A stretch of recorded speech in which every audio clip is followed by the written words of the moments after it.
Hello friends, খুব easy একটা রান্না নিয়ে চলে এসেছি। চিংড়ি মাছ খেতে কম বেশি সকলেই ভীষণ পছন্দ করো, তাই আজকে বানিয়ে নিয়েছি চিংড়ি মাছের রসা।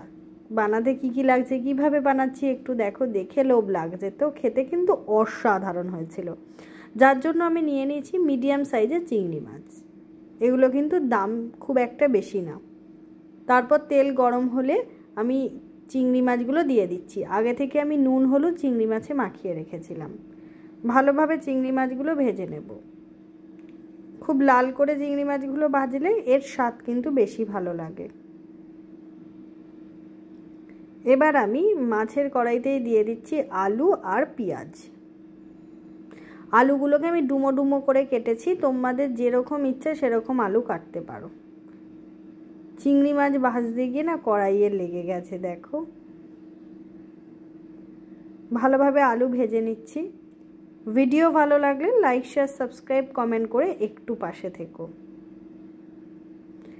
আলু লাল করে ভাজা হয়ে গেছে, তারপরে আমি দিয়ে দিচ্ছি টমেটো বাটা। এবার আমি ভালোভাবে এটাকে কষিয়ে নেব। আমি কিন্তু পেঁয়াজও প্রচুর দিইনি, দেখতেই পেয়েছো। নতুন কোনো রেসিপি দেখতে চাইলে অবশ্যই কমেন্ট করো, আমি সেই রেসিপি নিয়ে তোমাদের সামনে হাজির হব। টমেটো বাটার মধ্যেই কিন্তু আমার একটু কাশ্মীরি লঙ্কার গুঁড়ো, নুন আর হলুদ দেওয়া ছিল, চাইলে এটা তোমরা পরেও কিন্তু দিতে পারো। এবার আমি আরেকটু জল দিয়ে নিয়েছি, দিয়ে আলুটাকে ভালোভাবে সেদ্ধ হতে দেব। তার জন্য আমি ঢেকে দিলাম। দেওয়ার পর দেখো আলুটা মোটামুটি সেদ্ধ হয়ে গেছে। এবার আমি দিয়ে দিলাম ভাজা চিংড়ি মাছগুলো। দেখো কালারটা কত সুন্দর এসছে। এবার আমি ভালোভাবে আরেকটু ফুটিয়ে নিচ্ছি।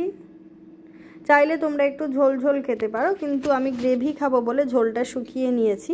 তৈরি হয়ে গেছে আমার চিংড়ি মাছের রসা। আমি একটু প্লেটিং করে দেখাচ্ছি, এই দেখো।